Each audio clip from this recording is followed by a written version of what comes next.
there's a manual focus. That means I can actually do this. Is it possible?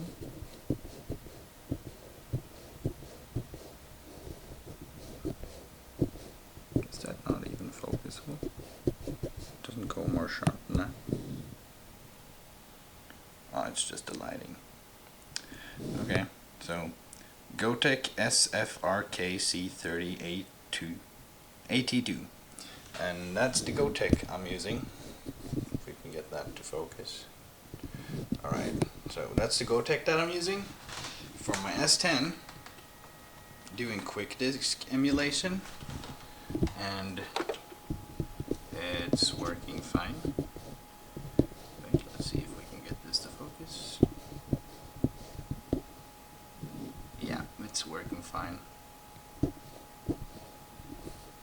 With the rotary encoder and OLED. This is the cheapest version on Aliexpress. And what I had to do is I had to do a jumper on this motherfucker. So from there to there, those two. Let's see if we can get that to focus a little bit more. From this to this.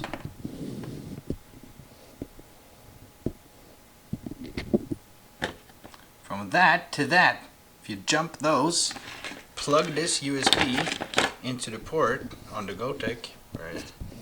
God damn it, this is so confusing, but bear with me.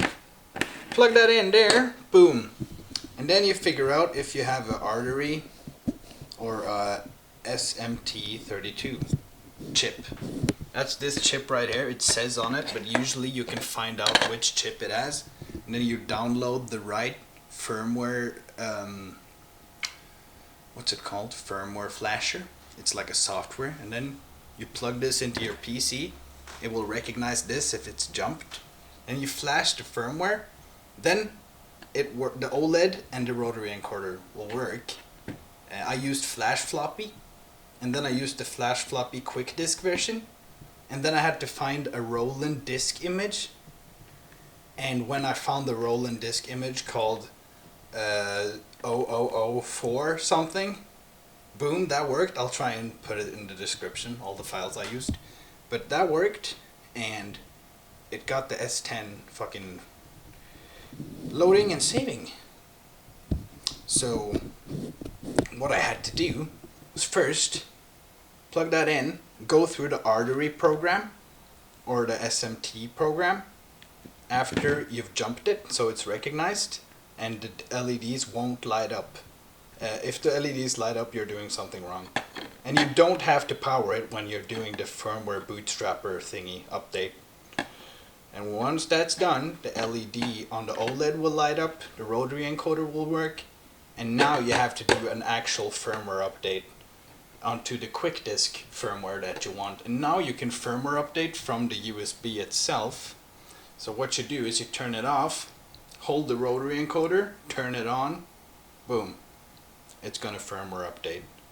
And if you get the error E01, you gotta grab different firmware and do something different with your USB drive, and then put in a different disk image, and it should work. And that's pretty much it. That's pretty much all I learned. You want to ground all the bottom pins on this. So let's see if I can get that to focus. The lower pins, penis, fucking hell dude, I can't talk right now, I'm so tired. But the lower pins are fucking, they need to be grounded. So I just put a wire on all these points and put it to VSS. And then I put one of these are going to be grounded too. You got to look at the wiring diagram if you're going to do the S10. Yeah. There wasn't a lot of information on how to do this. I also had to remove this jumper, and I used that jumper to do to jump this to the bottom row so it got grounded, because one of the pins here need to be grounded too. And then you do power on these two pins. Wait. Yeah. Those two pins. And then boom, you have a working Gotek.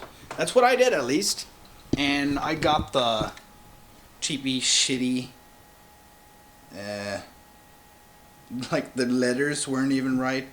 Like the wiring diagram said something completely different on the lettering. But I just crossed my fingers, I guess, and hoped it would work, and it did. So that's the OLED that I used, or it's really similar. This is like the case that they come with, and I think I showed you the rotary encoder. Yeah, this is the rotary encoder. And the rotary encoder is connected here. There, and there. And the OLED there.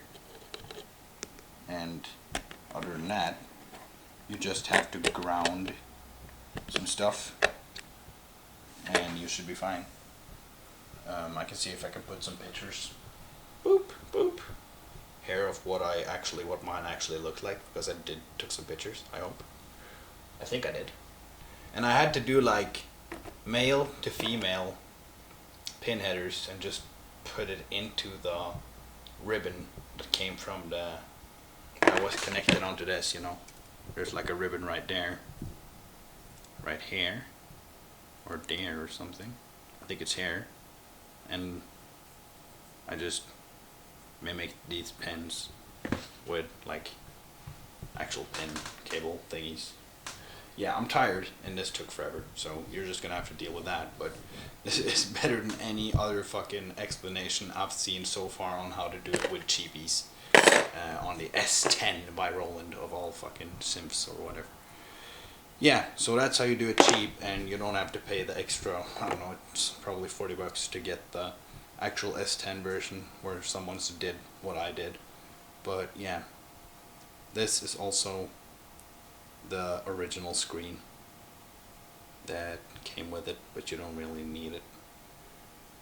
Oh, might use this for something else, like an Arduino or something. But yeah, dude, my Gotek is working, and next step is putting one in this. Wait, get that to focus. There we are. Yeah, so this one also needs Gotek for this. I'm not a floppy guy. And this also needs a Gotek, but I need to buy another one. But now that I know that I can do it so easily and cheaply, I'll do more.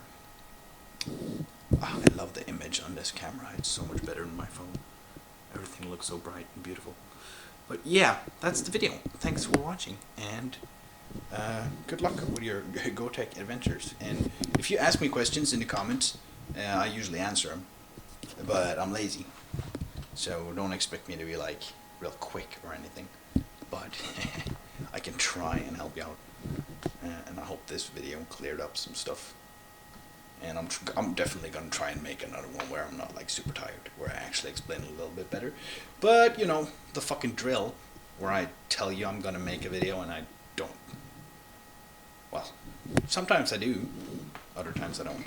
So, bye, see ya. I got stuff to do. There's fucking stuff to do outside. Look. Okay, maybe not, but there's fucking a day to be had. Alright, bye.